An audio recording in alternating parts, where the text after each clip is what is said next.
Honestly, I think it's my group of crafty friends, you yourself included. I think that with all of the virtual and online groups, including the supplies, it's more the ideas. You know, I look at blogs and I look at Pinterest and I pin ideas, and then I want to go back and see what I can do to make those. So really, that's my inspiration, is just being crafty and seeing all the cool inspiration that's available out there.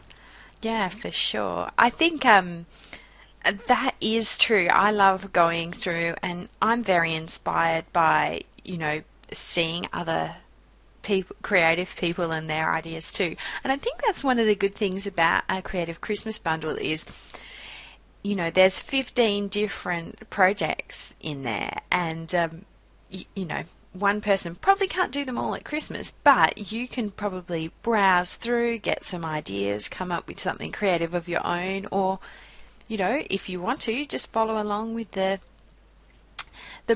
projects as they've been written up. So what are you including in our Creative Christmas bundle?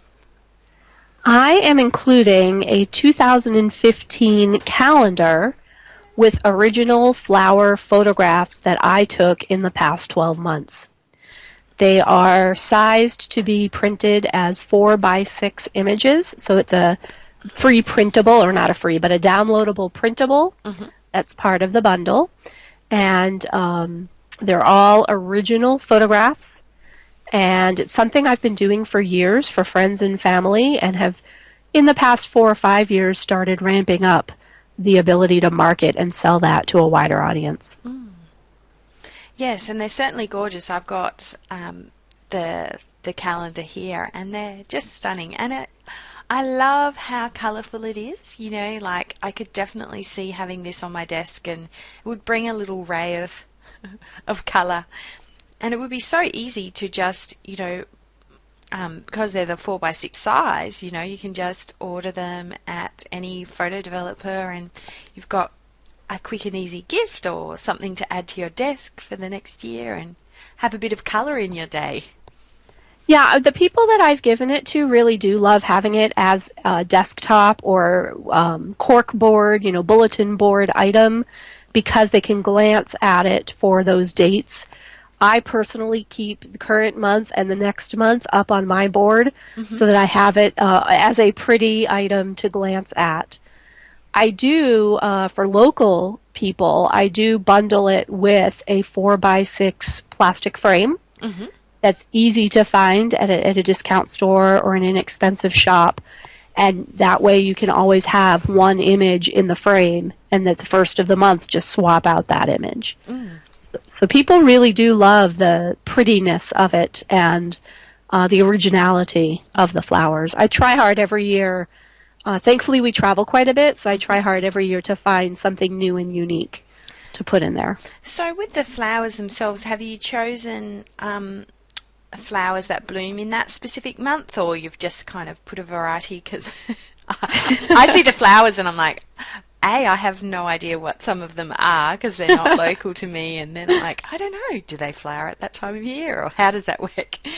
That's a great question. No one's asked that before. I take pictures of flowers that I think are cool looking, that might look good in the calendar. I end up taking 4 to 5 or more pictures of that flower so that I get something good for the calendar. And I don't build the calendar based on the blooming, but instead I base it on the I guess I would call it personality of the flower. So if you look at November, that happens to be my favorite month of next year's calendar. That's a flower that I took a picture of in July of this year in Sonoma County, California. I was on a wine tasting trip, and that flower just called to me. And I don't even know what it's called. Half the time I don't know what the breeds are that I take pictures of. But that flower just called to me as a fall type of calendar. In the United States, of course, November's more of our fall season. So I either pick them based on color to match the month, or personality, what calls to me. My Januaries and Decembers are often white or silver flowers. My summertime flowers are often bright colors, yellows and purples. They're very, very beautiful and colourful. Yeah. Yes, and you've got a nice rose in there too. I love roses. I'm one of those people who, I guess it's like the typical girly flower. I just love them. I do too, and it's funny, as I was doing the calendar, we were in Hawaii earlier last year, or this past year, and the resort that we were at had beautiful orchids coming out of all of their trees. They actually grafted these orchids into the trees. Mm. And I was careful with this calendar because it could have turned into an entire orchid calendar. You'll notice there are quite a few orchids in here. I worked hard not to make it all orchids, but there are quite a few in there. There have been previous years where I would take lots of rose pictures because I might have gone to a rose garden. Mm. And so there might have been previous years where there are 4 or 5 different roses within the calendar. Mm. I think that's the neat thing. I've seen other designers do calendars like this, but one in particular I know who's local to me, he's a professional photographer, and of course I am not. I'm more of a scrapbook photographer. But his calendar, I learned year after year, was always the same images. Mm.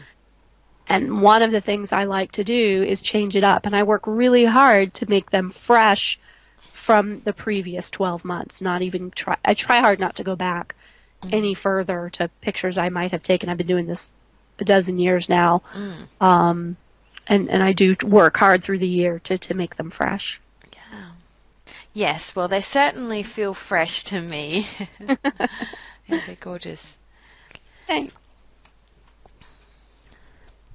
So, as you'd mentioned earlier, Christmas and Hanukkah and family, birthdays and Thanksgiving. So it sounds like your season's going to be quite busy.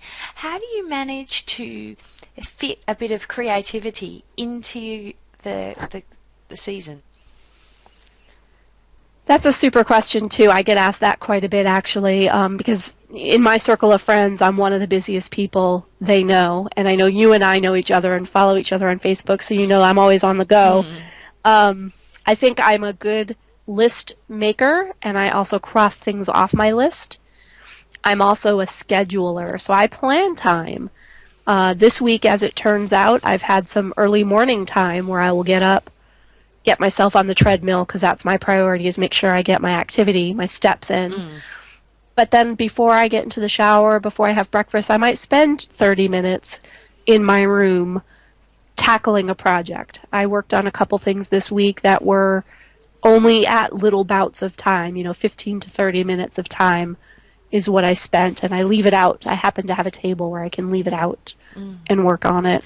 It's really handy if you do have a spot like that, and what I've actually found is also good for maybe people like me who have little hands around. I found that the empty Project Life kit boxes are really handy, and I've got little projects in there that just kept inside that box. And the great thing is they're quite sturdy, so I can stack them up, put them on the shelf, pull them out when I have a chance. Even my daughter's loom bands are inside one of them. I saw that picture. Yeah, Emily, my 5-year-old, is quite a fan, and so I'll often pull out what I'm working on, or I'll be working on the computer, digital scrapbooking or sewing or something, and she'll pull out her little box. But I think a lot of people are like, yeah, it would be great to be able to leave it out, because that's one of the big things is getting things out. So if you have a table or something, leaving it out, and even if you have to leave yourself a note so you know what you're up to the next time, or having like a basket or a little box that you can do, just so that things are at hand, and when you have a few minutes you can jump back in. You're not sort of, now what was I wanting to do? Right, and I guess I'm one of the lucky ones that I actually have a full-time job, but it was mostly working from home when I'm not traveling. Mm-hmm. And so my office desk is in the same room as my crafting table.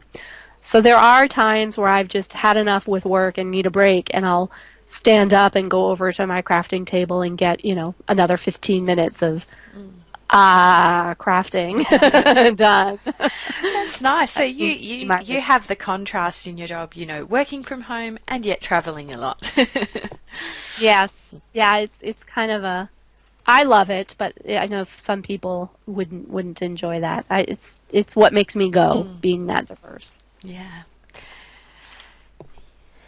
Yeah, well, it's been fun to chat with you today, Karen. We've been friends online, but this is our first time to chat, I think. And I'm really looking forward to everyone getting their hands on the Creative Christmas Bundle and, of course, your calendar, which is absolutely gorgeous and would make a fabulous gift. And to be honest, it's quite a quick and easy gift because you've done all the hard work for us. I have, and I guess I need to mention as well, especially because I know many of your listeners might be interested in this, I'm including a bonus tutorial that's going to include a video on how to do the calendar part in the Panstoria Artisan product. You might recall that's what replaced Creative Memory Storybook. So I am going to include a video that talks about kind of how I make that calendar on that flower page. Oh, that would be really great because I'm sure that some of our listeners, I know that there's a lot of people who use the Creative Memories product and they'd probably love, now that they're using Artisan, and they'd love to know how to do it themselves. So that sounds great. Well, thank you so much for your time today, Karen. It's been lovely to chat. And if anyone would like to see more information about your calendar and links to your website, I'll have all of that information in the show notes for today's episode at scrapbookingpodcast.com/40. I'll see you later. Bye. Thanks, Melissa. Bye. Thanks for taking the time to listen to the Scrapbooking Inspiration Podcast today. If you'd like to learn more, head to scrapbookingpodcast.com where you can find the show notes for this episode and the links to everything we've talked about.